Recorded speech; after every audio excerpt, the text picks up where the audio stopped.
dos palácios Tudor.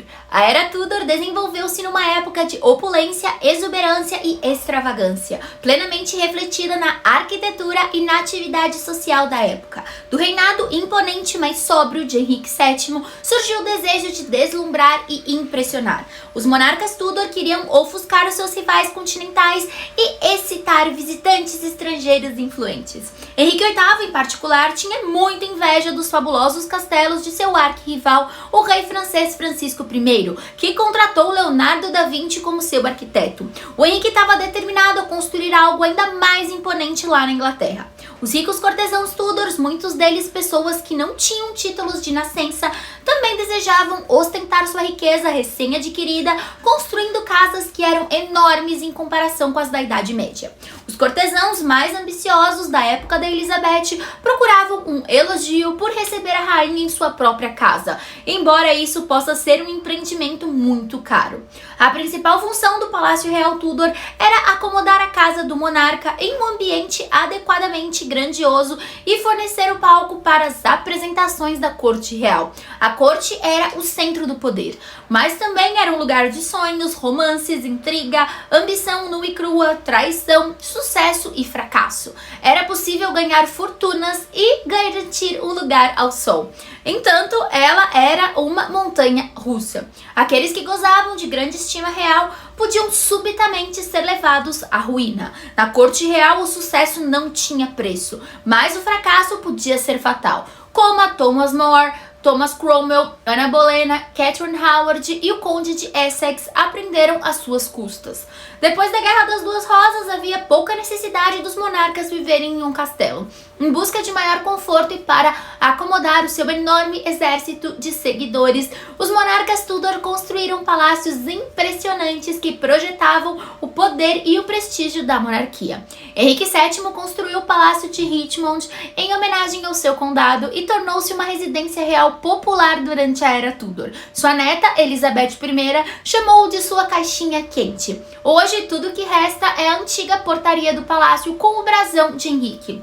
Outro palácio favorito de Henrique VII era Greenwich. Ele remodelou com tijolos vermelhos. Tanto Henrique VIII quanto Elizabeth nasceram lá. Henrique VII também completou a Capela de St. George no Castelo de Windsor, que, como a Torre de Londres, foi residência real por muitos séculos. Mais adiante, perto de Oxford, ficava a mansão Woodstock e uma casa, mais tarde local do Palácio de Blenheim. Henrique VII possuía mais de 50 palácios e esbanjou vastas somas de dinheiro com eles.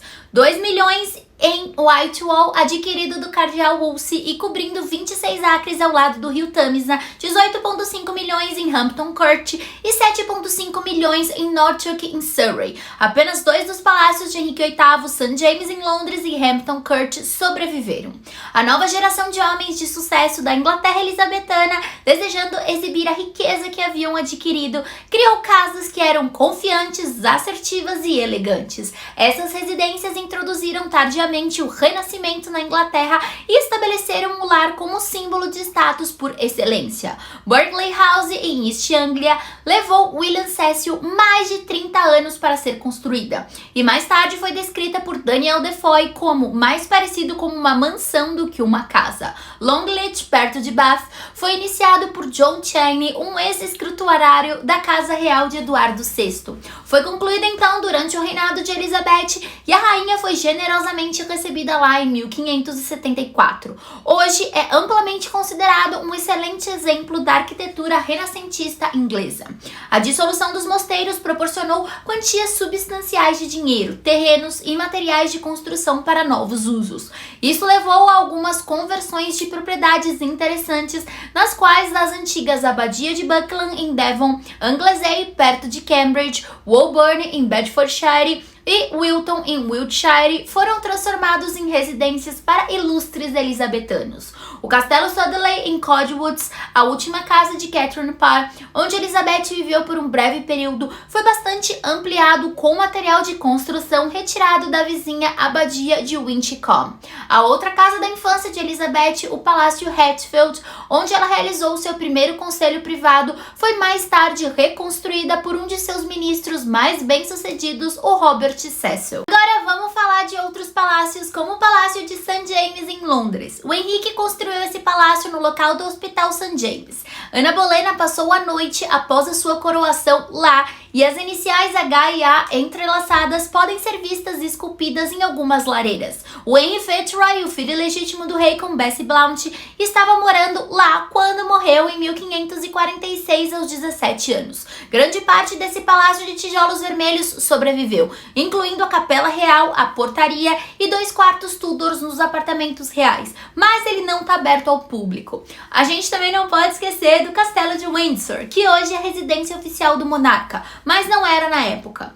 Henrique VII fez uso de Windsor no início de seu reinado, dando uma grande festa para a Ordem da Jarreteira e empreendeu vários projetos de construção, incluindo a construção de uma torre de 3 andares no lado oeste, que usou como apartamento pessoal. Já o Henrique VIII, seu filho, gostava muito de Windsor quando jovem, perseguindo seus muitos e variados interesses: esportes, luta livre, dançar, tocar e escrever música. Durante a enorme revolta do norte, a peregrinação da graça, Windsor foi uma base segura no sul, a partir da qual o Henrique administrou seu comando militar.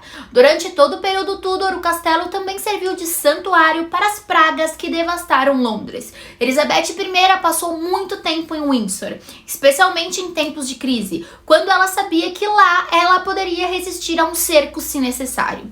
Então, ele se tornou um dos seus locais favoritos e ela gastou mais dinheiro em Windsor do que em outras propriedades.